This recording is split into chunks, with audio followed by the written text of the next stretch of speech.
d'aller et de venir comme ça se devait. Boo xoolee 2023 c'est vrai que comme ni nga ko waxee c'était une année préélectorale dans un climat aussi dans un climat assez tendu. Li ko waraloon mooy le 3e mandat bi nga xam ne moom le président bëggoon a def. Ensuite il y a eu l'emprisonnement de Ousmane Sonko et des trucs, le régime était vraiment sur les nerfs. Finalement on avait l'impression que le procureur qui était là alors avait juste défini je ne sais pas des chefs d'inculpation préfabriqués yi nga xam ne bu ñu lay jàppee rek dañu la koy teg comme ay du mu wax offense au chef de l'État, association de malfaiteurs avec une entreprise terroriste, diffusion de fausses nouvelles, appel à l'insurrection, atteinte à la sûreté de l'État. Voilà, c'était un fourre-tout de telle sorte que li nga bindoon ci sa page Facebook, ce groupe WhatsApp, même les groupes WhatsApp étaient infiltrés par des gens yoo xam ne rien que le fait que par exemple ñuy doon waxtaan entre ñoom ñu woo la ne la yow yaa wax lii c'est ce groupe WhatsApp et loolu c'était déjà ñu daal di la teg ay inculpation yóbbu la kaso. Ce qui a fait qu'on s'est retrouvé avec des milliers de Sénégalais qui ont été envoyés dans les prisons du Sénégal pour des broutilles. Et je crois que loolu le recul démocratique boobu, le recul de la liberté d'expression, c'est pas seulement Amnesty qui l'a dit, c'est pas seulement le département d'État américain, mais Reporters sans frontières aussi. Combien de journalistes ont été entendus à la police ou envoyés en prison pour diffusion de fausses nouvelles? Absolument. Mënoo ko compter. Combien de fois on a coupé le signal de Walfadjri ici?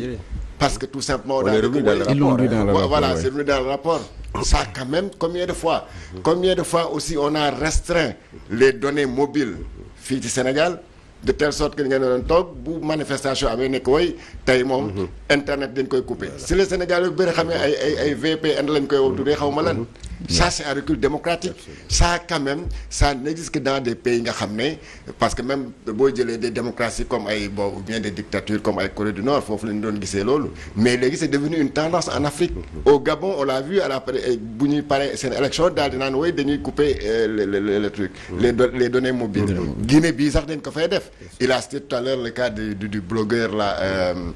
Djibril Aguissila bi nga xam ne comme l'a rappelé Seydi Gassama.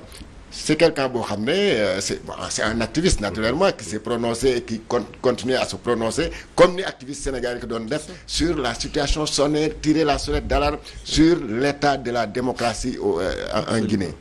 Parce que ce que le pouvoir en Guinée avait promis aux Guinéens, il ne l'a pas fait finalement. Voilà un pouvoir bi nga xam ne quand il s'est installé, tous les Guinéens avaient applaudi. Oui, vraiment, léegi vous nous avez sauvés de la dictature de Alpha Condé. Malheureusement, ils sont tombés de ce qui arrive en Syrie.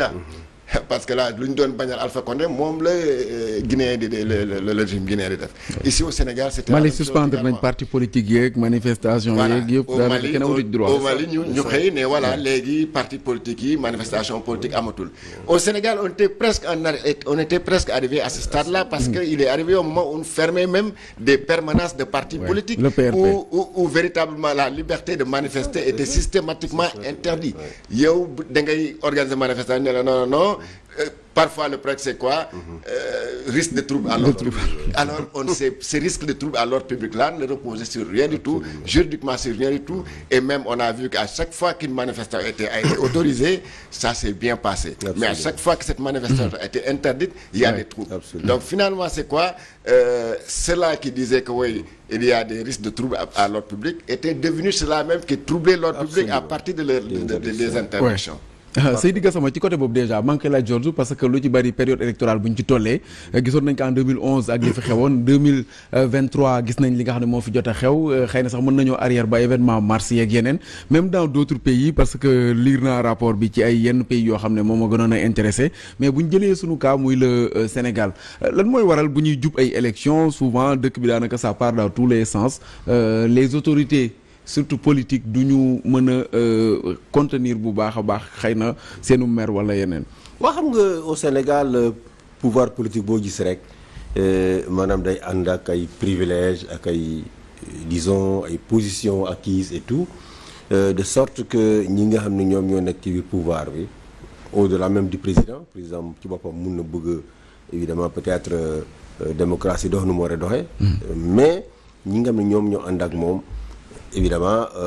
un changement ça signifie des pertes de pouvoir xam nga Sénégal mooy dëkk boo xam ne dañu am président boo xam ne parce que buur la charge de réew mi moo ne le président nomme à tous les emplois civils et militaires waaw daanaka ci biir dëkk bi képp ku ñu tabb rek état rek président moo ci ànd mu bokk ci nag tamit la caisse noire caisse noire boo xam ne voilà déggoon naa ci jamono Abdoulaye Wade ñu naan président su ko nee sa mu taal ko xaalis ba ne ko jox su ko nee mu taal ko donc yooyu yëpp ça crée des positions des privilèges et cetera qui font que changement bi ñëpp duñu ko bëgg aussi bien au niveau des civils que des militaires duñu bëgg ce changement là moo tax toujours day métti parce que le parti au pouvoir non seulement va utiliser les moyens conventionnels mais les moyens non conventionnels maanaam lépp loo xam ne yoon may na leen ko dañ ko utiliser déggoon nañ fii un allié de Macky Sall dit waaw nous avons la justice nous avons la police nous avons la gendarmerie nous avons la justice parfois duñuy hésiter à utiliser ces instruments là pour évidemment se maintenir au pouvoir je crois que cette fois-ci on a une administration qui a été très républicaine dégg naa sax kenn ci waa kër Macky Sall di naan oui dafa jox préfet ak sous-préfet ndigal n'est-ce pas pour que ñu saboter la candidature peut-être que jox na leen ndigal pour que ñu comporter wu de façon républicaine et éviter n'est-ce pas de truquer les élections et que mu jural réew mi ay troubles yoo xam ne kenn bugg ko donc ci Afrique élection dafa mos a nekk enjeu mais c'est des enjeux de pouvoir de privilège parce que quand tu es au pouvoir il y a ton clan il y a tes amis il y a ta région parfois il y a ton ethnie n'est-ce pas tous ces gens-là ils sont au pouvoir en même temps que toi c'est ce qui existe encore en Afrique et quand tu es au pouvoir ton ethnie est au pouvoir avec toi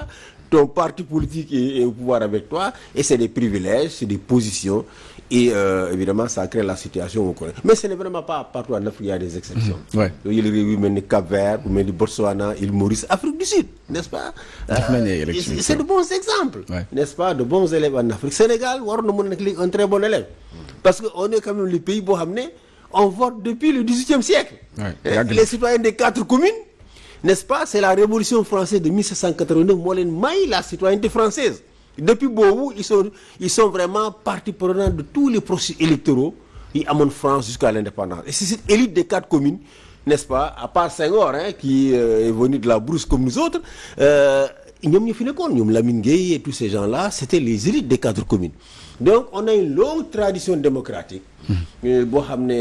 ça date de l'époque coloniale Senghor wéyal ko fi nag n'est-ce pas avant tout le monde et tey waroon nañu nekk vraiment au-dessus de ces pays-là. mais xam nga pour compléter ce que disait tout à l'heure Seydi Gassama c'est vrai que parfois en Afrique c'est pas forcément toutes les forfaitures qui doivent être mises sur le dos du président. am na ñoo xam ne ils agissent en voulant seulement faire plaisir au prince. C'est ça. maanaam dañuy jël ay décisions yoo xam ne sax. Comme ça bu ko président dégg kii moom il est avec moi. Je te donne l'exemple tout simplement quand le ministre de la communication a retiré la licence de Moussa Bocar Thiam Moussa Bocar Thiam pour ne pas le citer. bu fa Cheikh Niass demee qu'est-ce que le président lui a dit yéeguma ko woon. donc ça veut dire que voilà des gens yoo xam ne pour plaire au prince tu prends des décisions yoo xam ne kenn xamul fu mu jógee. gis nga ko aussi pour parler tout de ce recul démocratique là il s'est passé des manifestations yoo xam ne pas seulement à Dakar mais même dans les régions. bi nga xam ne c'est l'autorité préfectorale bi fa nekk wala le sous-préfet. mooy jël ndogal comme ça sans pour autant même avertir le ministre de l'Intérieur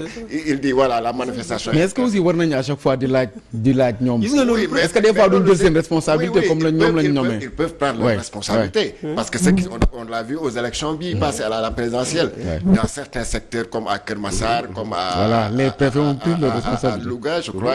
à Louga oui c'est bien ça où des préfets ont pris sur eux absolument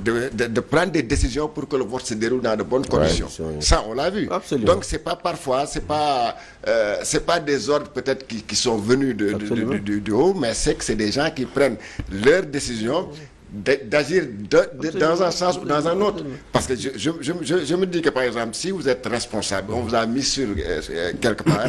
il y a des décisions yi nga xam ne boo ko waree jël da nga ko war a jël suivant la loi mais waroo ko jël rek mu nekk lii su ma ko defee nii wóor na ma dina neex